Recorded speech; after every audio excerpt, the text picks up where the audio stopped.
కొంతమందిని మనం చూస్తూ ఉంటాం. వాళ్ళు ఏంటి అంటే ఆయిల్ అండ్ పెట్రోలియంలో ఒక దిగ్గజాలుగా ఒక కంపెనీస్ పెట్టి బాగా ఎదుగుతూ ఉంటారు.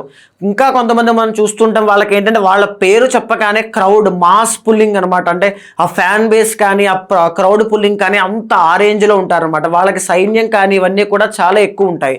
ఇంకా కొంతమందిని చూస్తుంటాం, వాళ్ళు ఏంటంటే మైనింగ్ కింగ్స్ అవుతారు. మైనింగ్లో వాటిలో కొన్ని వేల లక్షల కోట్లు సంపాదిస్తూ ఉంటారు. అది కూడా వెరీ షార్ట్ పీరియడ్ ఆఫ్ టైంలో అనమాట.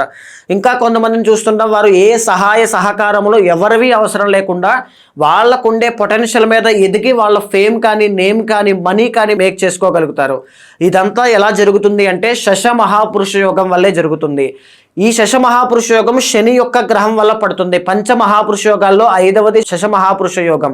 ఎవరి జాతకంలో అయితే శశ మహాపురుష యోగం ఉంటుందో ఖచ్చితంగా వాళ్ళు ఈ శనికి సంబంధించినటువంటి సెక్టార్స్లో వాళ్ళు ఇన్వెస్ట్ చేయగలిగితే, లేదా వాళ్ళు ట్రై చేయగలిగితే, ఫోకస్ చేయగలిగితే ఎక్స్ట్రాడినరీ రిజల్ట్స్ అనేటువంటివి కనబడతాయి. వాళ్ళు మళ్ళీ వెనక్కి తిరిగి చూసుకోలేకుండా ఎవరు వాళ్ళని పట్టుకోని విధంగా ఆ స్థాయికి వెళ్ళిపోతారు. శని అనేటువంటి ఆయన అంత గొప్పగా రాజయోగాన్ని ఇస్తారు.